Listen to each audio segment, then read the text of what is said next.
Well, aloha and good morning. Welcome to our live question and answer session with the band CARUSO as the band celebrates their 35th Anniversary Deluxe release of CARUSO in the Face. You're here, and so are the brothers that make up the musical group CARUSO. Let's welcome to your screen siblings and musicians Mike, Dave, and Rob CARUSO. Thank you, Michael. Michael had to get up at 5 a.m. Hawaii time to do this, so we really, really appreciate you being here, Michael. He's the host of a Time Machine radio show, and I've been on the show. I've been interviewed by Michael. He's a great guy. He plays amazing music. He's interviewed everybody on the planet, just about. Really big names. Everybody you can imagine, anybody you could name in the music business, he's interviewed them. He knows his job really, really well. And I think we're going to throw the first question out to Michael. Well, first off, how did the three of you, as siblings, decide to form a band? It's Rob told me this story the other day. He reminded me of it, so I'll start it and I'll flip it over to Rob. But Rob and I started a band first with two neighbor kids, and we were probably in middle school at the time, and we were started to get gigs. And my older brother started to notice, and I'll let Rob take it from there. Oh, well, we had a band called KONI, and it was an interesting band. It was two drummers, Dave on acoustic guitar, and then we wanted to make sure we made use of the fourth member, so he played tambourine. It was quite a band. And we played most of the big events in our area, like the Cub Scout meetings. And I think we played at the library once. That was killer. Were you shushed often in the library? They were shushed at every gig. They put us outside. So my mom and dad came to us and said, this doesn't make sense that you're playing with these neighbor kids. I mean, Michael and Joseph, they can play, and you should have them in your band. So Dave and I had a meeting, and it lasted about 5 minutes. And we came back and said, no, we love those guys, but Joe plays clarinet and Mike plays trumpet. So we've got a full instrumentation already with two drums. And full, really full. We didn't need that. It's not cool. And then eventually we broke down. There weren't a lot of clarinet and trumpet bands out there at the time. No, there were not. There's so many more now, but at that time, it wasn't very we were cool. ahead of our time. But then they ended up playing multiple instruments, learning guitar and bass and sax. And I mean, who knew? So that's how it happened.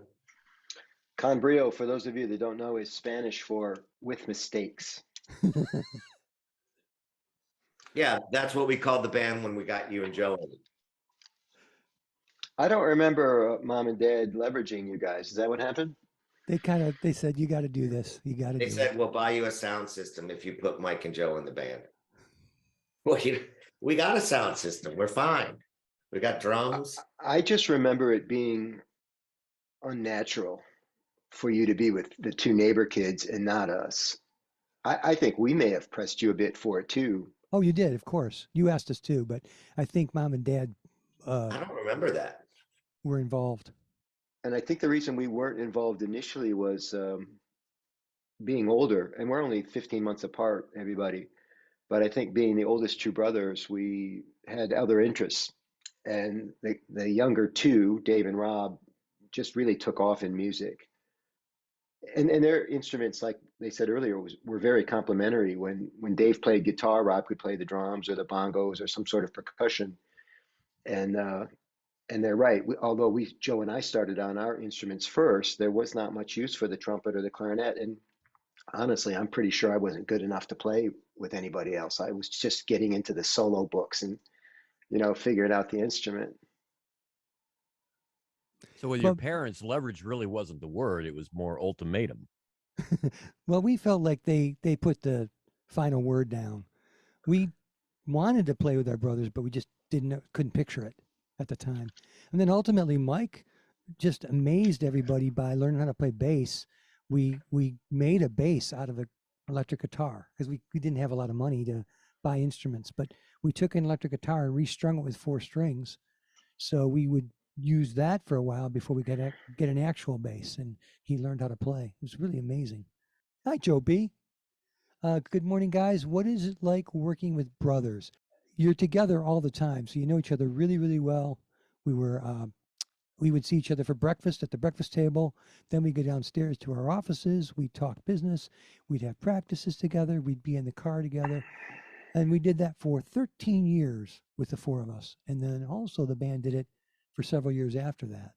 So it's like being with brothers in any, capacity, whether you're in a band or not, except that you've got this common thing that you do together, and you all want to make that thing happen. So you're all pushing to try and make it happen, although we had different ideas. Guys, what do you think? When I think about that question, I think about we didn't do this alone. So we had a lead guitar player and we had a road crew. And no matter how much we loved those guys or how close we were, I think it was a little weird for them always to be not a brother. Like to always, you can't, like you hear the Van Halen stories, about the Van Halen brothers, and that they were like, what do they say? Blood is thicker than water. So no matter how much you try to accommodate and bring them into the family, they're not in the family. And I've always kind of felt that on, bad for the people that couldn't get all the way in. It's like the drummer and the guitar player for the original Bee Gees lineup. There you go. Yeah. There you go. So I think for us, there was a lot of stuff that the other people noticed about us being brothers, whereas when we're inside of it, that's all we knew. Anything There was to always add? camaraderie involved, right? I mean, you were, you mentioned, I brought up the Bee Gees, but do you find yourselves more in the sense like if you had to compare yourself to other bands, were you say closer to say Hanson and the Bee Gees versus Oasis and the Everly Brothers when it came to getting along? Yes. Yeah. Totally. And During the band days, most of the time, most of those 13 years, we were living in the same house with our parents. And during the last couple years, I moved out, but 3 of them still lived together. So there was a lot of always under each other's feet, always being around. You never get a break. And so the basics of a good relationship are all there, but just a lot of time together and no breaks. There was Mike? never a moment of snapping. Snapping, like snapping at each other. Oh sure. Yeah.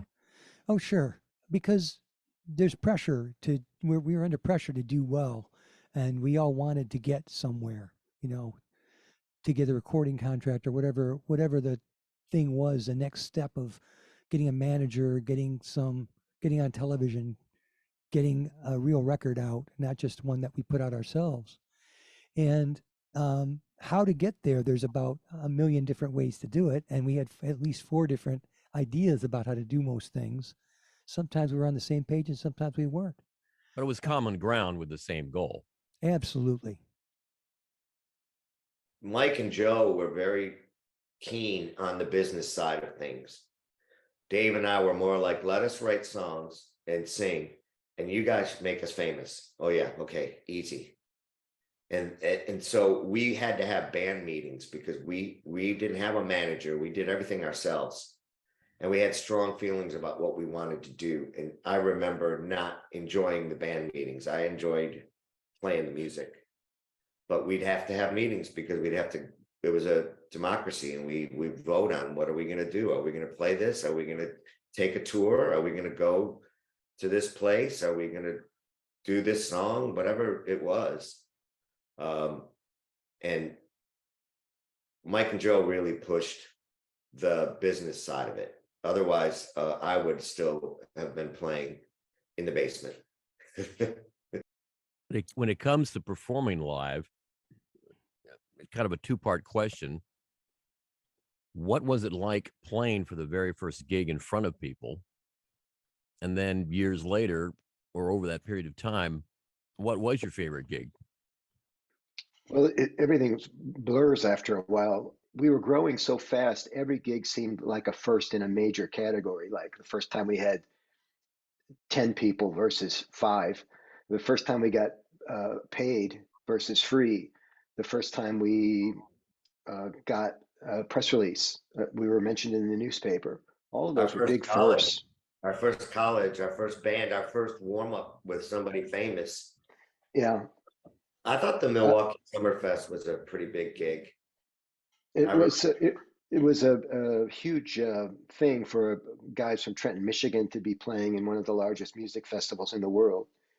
When we got there, my personal memory is that it just felt like we were a bit of a number because there were just so many bands there that weekend. Nobody was really there to see us. They just happened to wander into our part of the fairgrounds. But as a marquee event, as something to, bragging rights, just like the opening act slots, it was pretty cool. What was your favorite gig of all, Rob? Was it Milwaukee Summerfest? I would concur with what you said, that they're all mixed. I mean, I remember the first time we started playing bars. I thought that was cool because I felt like a grown up, like a real band, because I wasn't even old enough to go to a bar. So there I was playing in one. I didn't feel like the bigger the gig, the better. I liked some of the little local dive bars that we played a lot. And it was just about the music, the songs. Like it was all about what we played. And if we played well, we would try to record our shows and then listen to them and try to get better. Well, to That's illustrate that fact, if you notice, the two main videos sources we have that are decent quality, they're still not great, but they're decent quality that I use for these 3 videos, were from Free Spirits, which is in Brownstown, Michigan, and from an outdoor gig in Dearborn Heights. Those were both done by local cable companies, so they had decent equipment. And for the first one, the one was Dearborn Heights outdoor gig. We were canceled due to rain, or rescheduled due to rain. We had a huge, following at that time, and when we were rained out, it wasn't announced as well, and so hardly anybody came to the rain out date. And then the same thing happened with the other great video that we have. We had a terrible snowstorm, like the biggest snowstorm of those years, of that whole decade, and we're at Free Spirits, and we had a very small turnout because people were snowed in, literally couldn't get out of their driveways. So we performed our hearts out in both those gigs. You can tell on the video we were really playing like it was an important gig. We played them all like that, and so even when it wasn't a big deal, we gave everybody what we had. Yeah, it really came down to the music. Like there would be a gig that you'd go to and go, I don't feel like playing tonight. And then if it felt really good and you had fun and you just felt it, like it didn't matter. That's what's the power of music and family, that was like, that was a great time. And it had a lot also to do with how the sound was, if I could hear well, because if everything sounded good, it's fun. If it doesn't sound good, it's work. Trying to make sure I'm singing on pitch while I'm drumming, and it, if you can't hear that blew the whole thing for me. And like Mike said, how many times a year did we play? Like we played a lot of shows. Like it really was that joke where you pull up and you play and then you leave and you're like, were we in Ohio yesterday and we're in Wisconsin today? There was one 2-week period where we played 13 or 14 days without a night off. And I said, I can't sing like that. I can't do it anymore. We had to stop. We played 2 gigs in one day before. We would play a gig, jump in the car, drive all night, play another gig, and then get to go to sleep. That happened once or twice. But it was where you got to take the gigs where they're available. It's funny. The question was, what was your favorite gig? And then we start thinking about all the all the sad gigs that we had. But it's Bill true Scott. because it's hard to isolate it like that. We played over 2,000 shows. So I don't personally don't dwell on my favorite show. Part of what these guys are saying is that we had no money, we had no resources, we had no technology. To get video, we had to work with the local cable company to even get footage of ourselves playing because there was no way to record us in a decent fashion. Um, and there seemed like there was just always something wrong. There was always something lacking or missing. Maybe that speaks to our ambition. I remember uh, being hooked up with a very prestigious contract with the Gary Reynolds Association out of Milwaukee. We had been signed to the Miller Rock network, which was only 10 bands in the country got this honor, and they were going to throw us some gigs because they had all these in. So we got this little invitation. It wasn't even an email. It was probably sent via the USPS, and it was to play outside the stadium at the University of Wisconsin on game day in front of thousands and thousands and thousands of people. These big stadiums, they hold 80. I think the big house in Ann Arbor holds 110,000 people now. So we got super excited. This is going to be the best. Somebody's going to come see us, and maybe somebody that knows somebody that knows somebody, and it's going to be a big one of those life-defining moments for us. The And we launching got pad. there and we played on the front porch of a frat house in the snow. Not in the snow, it was snowing. Yep, yep. And it went like that a lot because we were eager to. We hardly ever said no to a gig. We wanted just to make it work. We wanted the exposure. We knew that nothing could happen if we stayed in the basement. And to the earlier question about working with brothers, the guys were not shy about voicing their displeasure if a gig didn't go the way they thought it should go, and I don't blame them. But we all were trying our best to make good decisions. It just seemed like guys, like so many of the things that we were deciding on were like life or death. Like this is going to make our career or break our career, and we would argue about the smallest thing as if it had that kind of weight. WEIGHT. Thinking it through, the best gigs for me, and maybe one of the most fun gigs we played at college in a theater, good turnout, good crowd, but our warm-up band did not show up. So we went up as our own warm-up band. I remember that. Mr. Happy and the Imposters. Oh, that was so awesome. And we And covered our we faces with played- ski masks and Yeah. sang to the ski masks so we could be anonymous. And we did a we bunch of played cheesy cover covers, right? songs. What's Yeah. that? Yeah. Played all We covers. played a bunch of Yes. cheesy We covers, did like AC/DC or You Shook Me All Night Long, and just off like tempo. whatever. Funny. That was fun. And we've got some more questions to get to here. Sherry asks, she said that she remembered the storm at Free Spirit. She couldn't make it because she was snowed in. So that's cool. And she wants to know if there were bars or nightclubs that were our favorites to play. Skylight Lounge.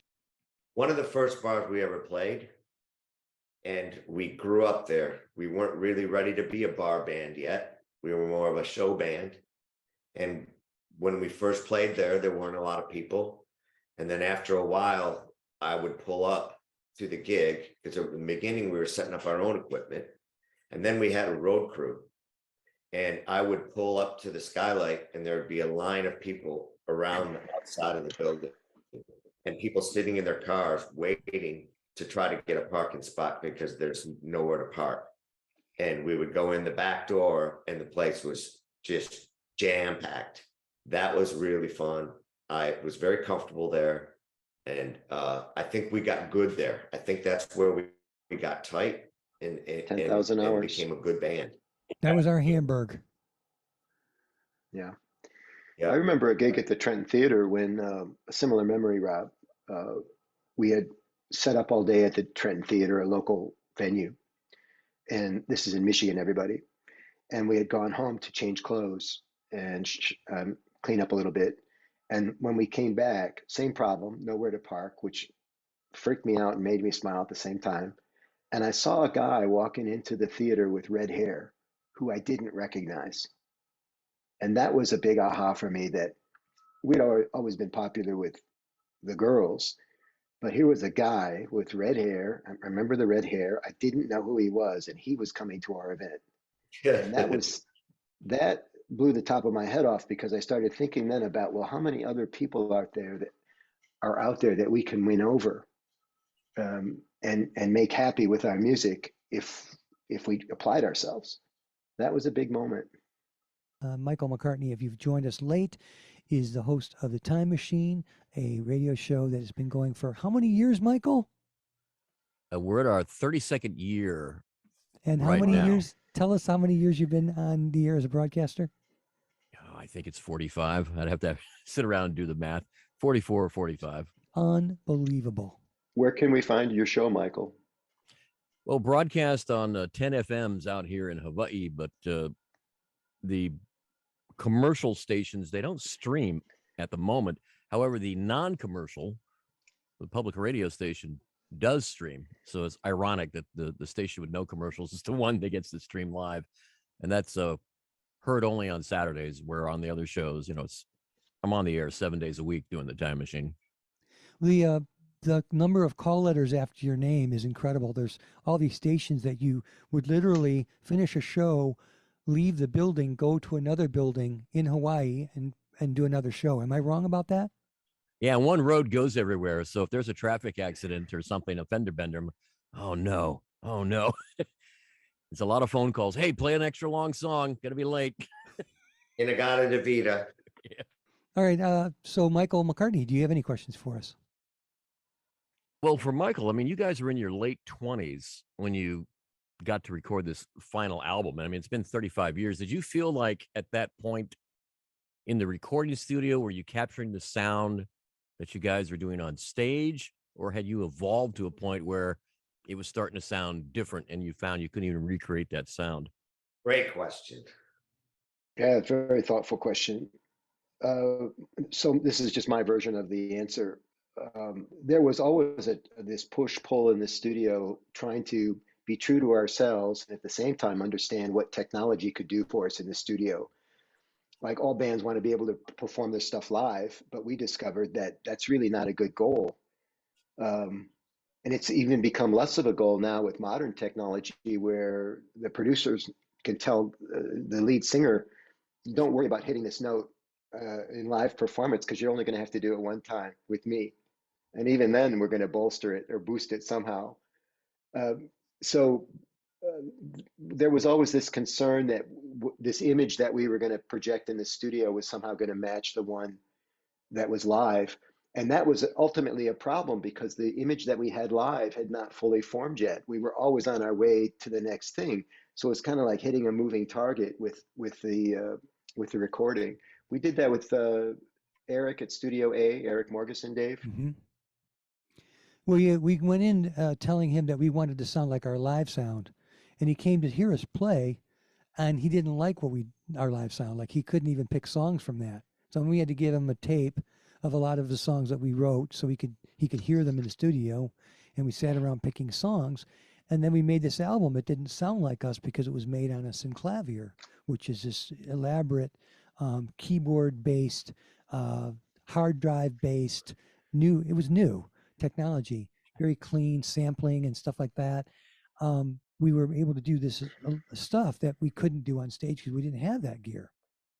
For this album, we signed on a producer, and the agreement was he picks the songs that go on the album, and he makes our sound the way he thinks we should sound to create this, have this hit, whatever, this song, this band. And so I remember we were a little frustrated, and we asked him to come to the Skylight to come and see us play. And he did come out one night to see us.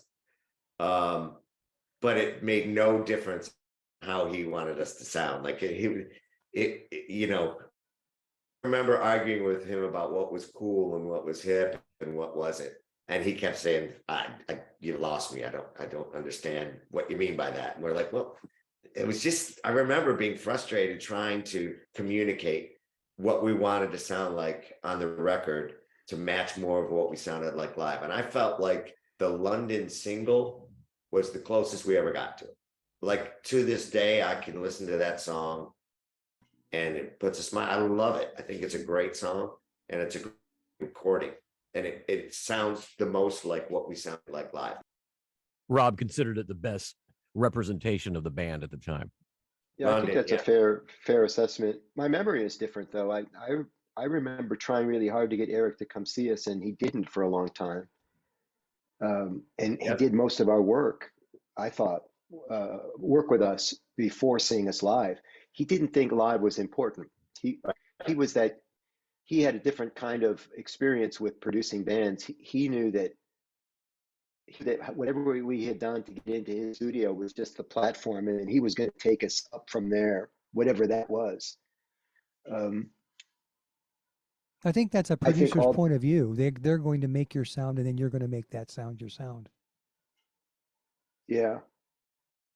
But we, you know, and anytime there's a creative process, I think this is no dig against Eric. You just have disagreements with people, and if that other person's messing with your perfect baby, it and every decision is a matter of life and death, it puts a little extra torque on the smallest conversations. I liked Eric a lot. He was So did an I. interesting cat in terms of his personality and our personalities. He was a grounding influence for us. Um, and to be sure, we had our own soap opera going on at that time, arguing with ourselves most of the time about stuff. So we didn't exactly bring him some sort of unified vision or unified plan. So I kind of feel bad for him. He was trying to sort all this out, which you read in Rolling Stone all the time. That's what producers get paid for, the personality maintenance. So it was a tough scenario, and we were all just doing the best we could. I'm still very proud of that album. Um, like most artists, we look back on it and say, yeah, that song should have never been on there. But then there's memories like London, which was exemplary, and it got us a lot of attention. I mean, every once in a while, Dave wrote a good song, right? I mean, even a blind squirrel gets a nut sometimes. That's true. Hey, I love that question because I had forgotten about the male strippers. Do you remember a show at New York, when the opening act was male strippers? And I read that and wait, what? And I'm like, oh yeah. It was like it was back in the 80s when you could, you know, just like you would rent someone to come to your birthday party for a bachelorette party or whatever, and in a fireman suit, you know, kind of thing. And there were these guys that were in the bar before we went on doing their thing on the tables and stuff. I'd forgotten That about that. that was an interesting double standard because you could never bring in female strippers to do the same opening act. But it was the trend at the Nope. time, and for those of you who are fans of the Magic Mike movies, that was the time. And by the way, the crowd clapped Yeah. louder for the strippers than they did for us. Rob, Sure. I have a question. It's more of a, semi-technical, your typical layman question from people who would see you perform live. It's one thing when you've got a guitarist or a bass player or somebody playing piano, keyboards, but when you are watching a drummer sing while playing, it seems like it's difficult. Like a vocal performance would be constantly, what's the word? Like not necessarily obstructed, but the constant movement of the arms and the chest that you'd be out of breath while singing. How do you Yeah. explain that to people that it's not as difficult as it appears? It is different for different people. It depends on where your skill comes from, where your talent comes from, because some people play by rote. Some people learn how to read music first, which I learned later. I was natural at drumming. So I'm a chimpanzee. I play, very coordinated, just naturally coordinated. So I've always had a difficult time. I remember the first time I saw Aerosmith on TV. I'm like, well, that singer doesn't even play an instrument. All he's doing is singing. That's lame. Like to me, you do both. It doesn't matter. That's just, it was natural. So I never even, and now I watch these videos that Dave puts up and I go, man, that guy was good. It's not like, it's not me, and I can't play like that now if I want to, but we just did it so much that it just became natural. And I've been asked that question a million times. Oh my gosh, how do you sing and play drums at the same time? I started them both at the same time. Rob, So it I was don't remember Rob ever practicing. He took lessons for a short while at the beginning of our career, and then he stopped. And then we would have rehearsals in the early days together, right in the basement. And then I don't remember Rob practicing by himself to become a better drummer, but he I just did. did. He just became better. And if you watch the Bring Me Down video, he's playing cymbals and twirling sticks in between each hit. And it's crazy. And it's natural. He's not working. It's just happening. And I'd like to give away one of Rob's secrets at this time without his permission. As Rob has been rediscovering his drumming, and I've been showing all these videos, he and I were watching him, and he said, "Oh, I'm doing flams inside my fills." So he's drumming these fills, and they're pra-pa-da, pra-pa-da, pra-pa-da. And that's what made them so exciting. If you listen to anything on this album, just about, our albums previous to this didn't really show off Rob's drumming. There's good drumming, there's solid drumming, okay, but not Rob's fills. And his fills were infamous. And if you listen to this album, you'll be blown away by that. Before That's I how forget, I'm learning how to drum from myself. I'm teaching myself by watching these videos going, oh yeah, I used to do that. And then I'll try that on Saturday night. And the guys will look back at me and go, what was that? Those are flams. I forgot about them. I see a question in the chat about musical influences. So thank you, Eric. It wasn't just about musical influences, it was about fashion, it was about style. And I think Rob got some of that stick twirling from a guy named Brad Elvis, who was in a band called the Elvis Brothers. Great band.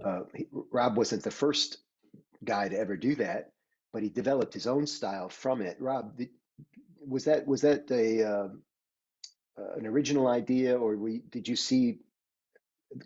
And it was somebody besides Brad Elvis that was doing that sort of thing too, but I can't remember his name.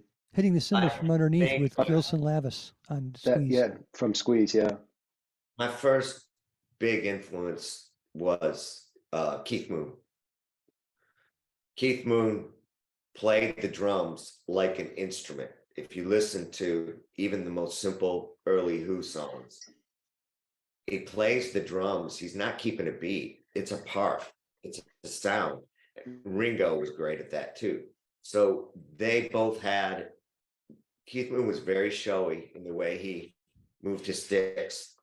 Yeah. So that was my first. And then it just evolved. And I would be lying if I didn't say some of it was probably boredom. We played every damn night. Like, keep it fresh. So I think some of it, I was entertaining myself. And then it just became natural where I didn't know I was doing it. I wasn't thinking about it. It just happened. So When I heard "Bring Me Down," the I hadn't heard it for 35 years, and then Dave resuscitated it, and it's on YouTube, and I'm taken by a number of things. It's not just the physicality of Rob's drumming, but the little cymbal figures. They're not accents. Most drummers play cymbals for accents, and Rob's doing figures on them, if you know what I mean. Little and you got to wonder where he finds the time to do this, but he does. And I remember thinking when I heard this song, well, that's clearly it's a Toby Red knockoff. It feels like maybe Dave heard something from Toby Red, and then a local band here, by the way, that did pretty well. And then the drummer went on to do even better. His name is Chad Smith. You might have heard of him, now with the Red Hot Chili Peppers. So I think what happens is, if you're paying attention at all, if you have your antenna up at all, you're picking up on these influences, and some of them are conscious, like nicks, as they say in the United Kingdom. We just nicked it. And some of them are subconscious, where they're just kind of creeping into the body of work. It's fascinating to talk about, and it's one of my favorite parts about talking with these guys now is where did that come from? And it's interesting that we all remember things differently, and we're all probably right. Well, you're dead on about Bring Me Down, but also Another Girl and some of Rob's music. We were trying to emulate Toby Red in some ways on some of our songs. And as we got to 1986, 87, which is the period that I'm highlighting with this release right now, that's when Elvis Costello was really seeping into my songwriting. And I'm not saying I was anywhere near as cool as him, but he had a lot of wordplay that I really admired, and he was very melodic, and I wasn't afraid of melody. A lot of bands that are trying to be cool are da da da da da da da da da da, and we're jumping all over the place with, I guess you understood me wrong this time. It'd be jumping up and down like that, and it was fun to do. What's that I line in think that song about? uh, I'll bet you something about you never once think twice. Yeah, Yeah, I'll bet it you must be never. nice. It must be nice to never once think twice. Yeah, and that's that Elvis, man. I mean, think about that all that's going on in that one little line. You've got that internal rhyme, you've got the play on words, um, you've got the sarcasm, right? It's total Elvis, and it's all in one line. I love that economy. I was That's listening to the Eagles the other day, and what was the song? Somebody called it the greatest lyric in rock and roll because it mentions God, cars, and sex in the same line. Peaceful, easy feeling. Do you know the line, guys? Lord There's and a pick girl, up my Lord lord, the in a girl. flatbed Yeah, Ford, slowing down to take a look at me. yeah. There's a yeah. girl, my lord, there's God. In a flatbed Ford, there's cars. And The the girl. girl's already been mentioned. Yeah. Beautiful. The line that hole beneath your nose makes noise all day.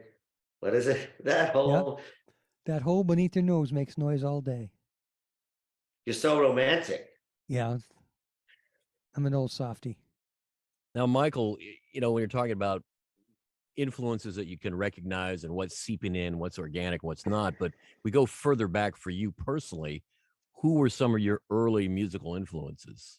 And were you like, what, 8, 9 years old when you're picking up on this, or was it later or even earlier? I think later. Um, my faucet didn't get turned on until Dave and Rob turned it on. Um, I don't think I'm as natural a musician as the other three guys in the band, so I was kind of like late to the table on almost everything that happened. Um, and I also You didn't brought have a the squeeze. aptitude. What? You brought a squeeze. You brought home East Side Story, and I Well, had I never could heard of hear it. it. I had some discoveries, for the family and stuff. I could hear it, and I knew, and I was paying attention to what comes next after what comes next. I had a little bit of that horse sense, but I couldn't personify it. I couldn't recreate it as a musician. I couldn't articulate it as a person. Um, and so, thankfully, we had some guys in the band that had uh, a bit more ability in that than I did. Yeah, but Rob mentions you bringing home East Side Story. That's a good example because that particular album from a band is very eclectic from song to Yeah, song, which, it's kind of Very. reminiscent of Beatles albums from the mid 60s to the end of their career, very eclectic. I think Burt Sugarman's Midnight Special was on Friday night, and you might get lucky and catch Eric Carmen on Mike Douglas. Um, but I was at the University of Michigan in Dearborn in 1976, in the fall of 1976, and I worked on the student newspaper, and the press releases would come over. This is how marketing was back then. No social media, of course. And a guy named Billy Joel had been starting out, and he was called the Piano Man. It was the very first time I ever saw his name. The first time I ever saw Gino Vanelli's name was in that University of Michigan Journal office. I was a reporter for the paper. They sent us to this local nightclub. It's gone now. It was called Deevy's. I got to see James Brown live. Now, James Brown did not impact me personally, and I didn't bring anything back home to the guys about James Brown, but maybe I did, maybe his showmanship, this thing with him not wanting to leave the stage, and the people coming out, his handler coming out to drag him off the stage and putting a cape on him, and he'd throw the cape off, and he would limp back to the microphone as if he didn't have any energy left, and the guy would pull him back again. I mean, it was theater. Bruce Springsteen does the same thing in his own way.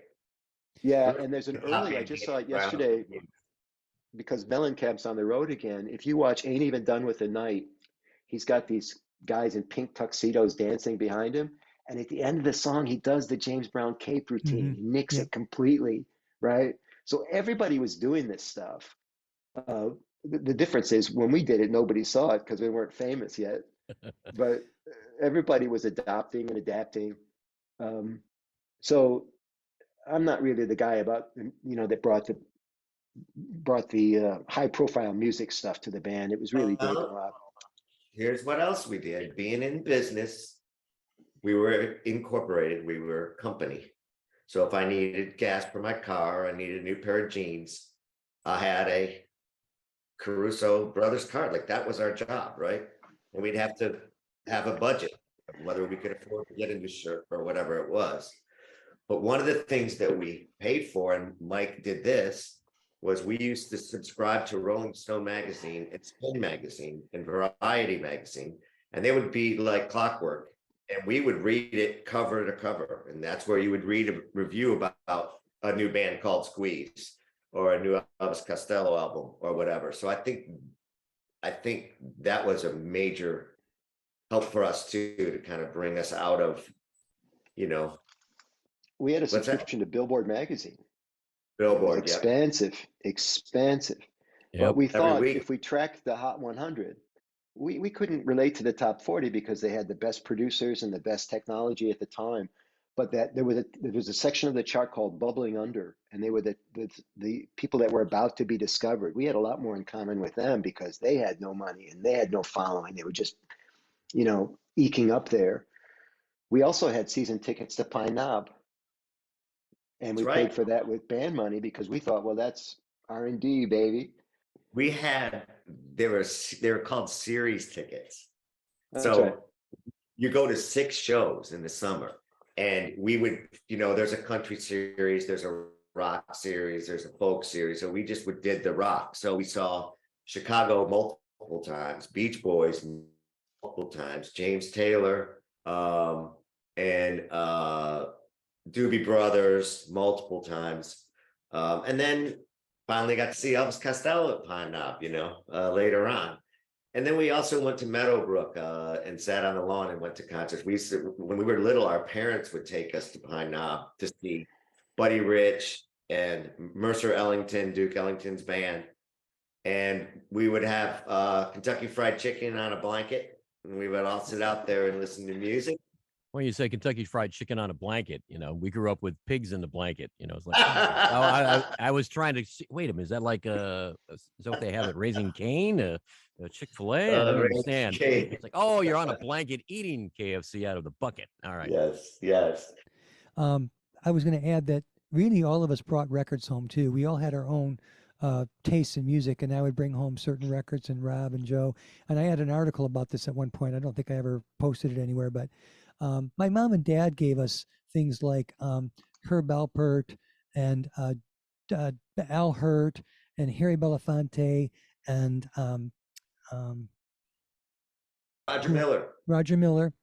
And then I remember bringing home Trust, which is the first Elvis Costello album I'd ever heard, and it blew my mind, and it changed everything about how I wrote. Mike brought home East Side Story. Joe brought home The Stranger by Billy Joel. And that was unbelievable to me. And as a piano player and songwriter, I really got into that.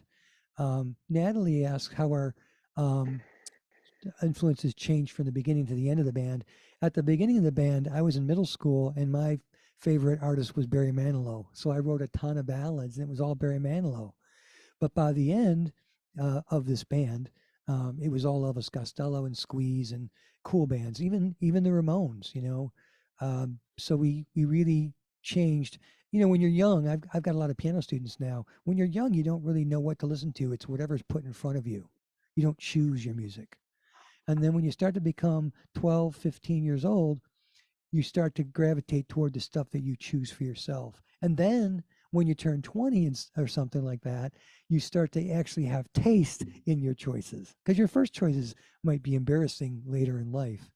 But as you get older, you can kind of say, well, that was kind of a teeny bopper who he didn't really do his own thing. He was just doing what somebody put in front of him. This person was a real artist, you know, and you figure out, you know, who's actually creating something, and who's just going in and recording a vocal over a music track that was already done for them, you know. Hey, when we were young, there's no doubt that we thought the Osmond brothers were the coolest thing on the planet. They were. Yeah. We loved that stuff as kids. One Bad Apple and Yo-Yo, Down by the Lazy River. And that was rock and roll when you're 9. Crazy Horses was a little scary. Crazy Horses is a song that I always bring up when I'm talking with hardcore Kiss fans, because I always felt as a kid that everything Kiss did in the beginning of their career emulated Crazy Horses by the Osmonds. So true. That is so true. You know, and now I can like point to YouTube and tell, hey, just go look online, and I'll have people come back and go, oh my God, I've been dissing the Osmonds my entire life. That is like the most incredible record I've ever heard. So there's nothing to be embarrassed about anybody. I mean, Barry Manilow is a fine example. He was always cool. Yeah. You know, it just depends on who you're surrounded by. You know, you'd never be ashamed by any music you listen to as a youngster. That's right. We just didn't want to be Barry Manilow as a 4-piece band. That we didn't want that to be what we sounded like. After a while, we decided there was more to who we were as 4 people than just me writing ballads. You know, love songs. Also love songs. When Joe brought home The Stranger, I remember 3 or maybe even 4 of us listening to the whole thing in one sitting. And we're watching these guys from a distance, all of them, the Osmonds, Billy Joel, Kiss to some extent. What's working? What can we adapt? What can help us? What do we not want to do?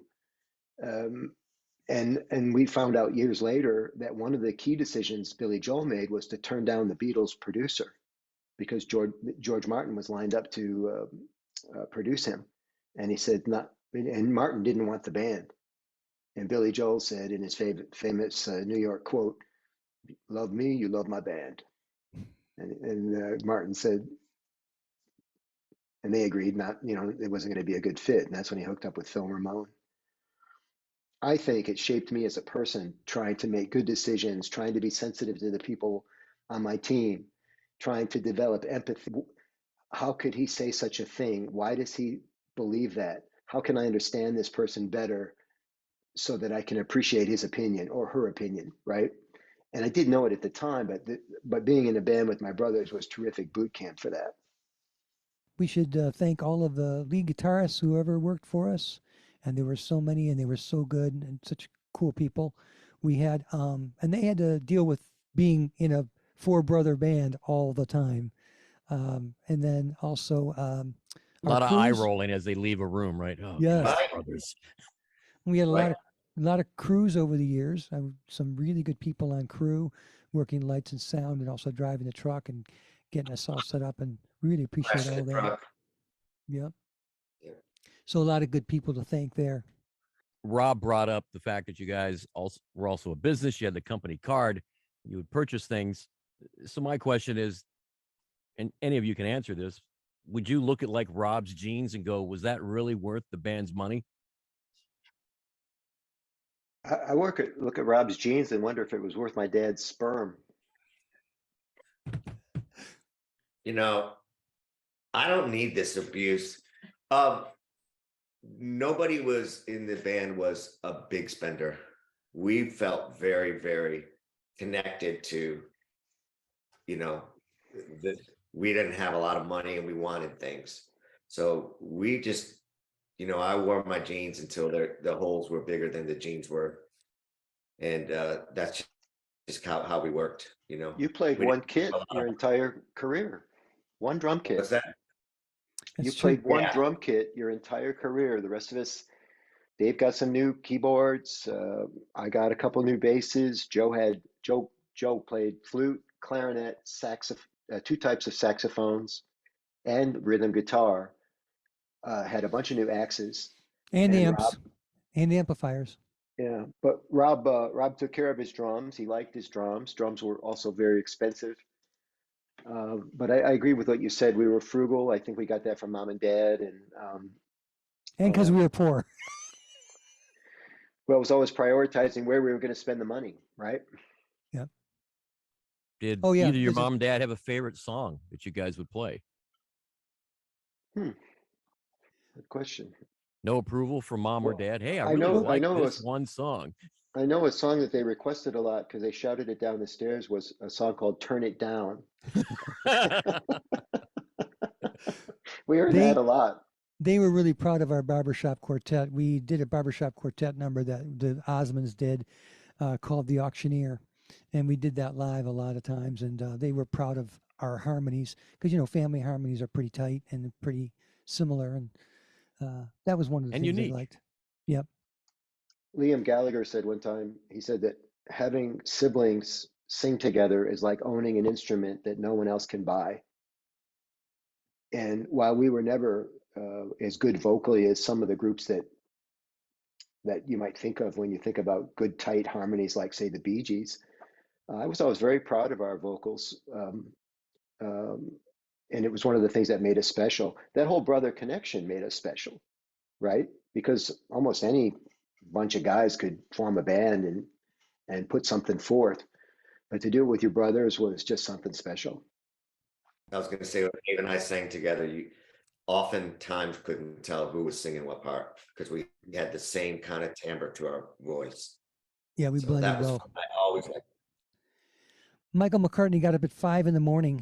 to do this, and he stayed for the whole thing. And I'm so thankful for that. Thanks, Michael. And now I'm wired and can't go back to sleep. So mahalo for that. You're welcome.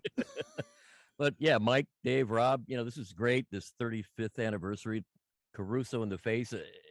It's great to celebrate something like this. Thank you. And we've got a T-shirt you're coming your way and 2 CDs. If you want to give them away on the air, you can do that. And we're really happy to have had you here today and share this with us. Thank you, Michael. You're welcome. Thank you. Thank you. Thanks to everybody who attended. Thanks to anybody who sees this later on. And hopefully we'll be able to do this again sometime. Take care, everybody. Bye, all. Aloha.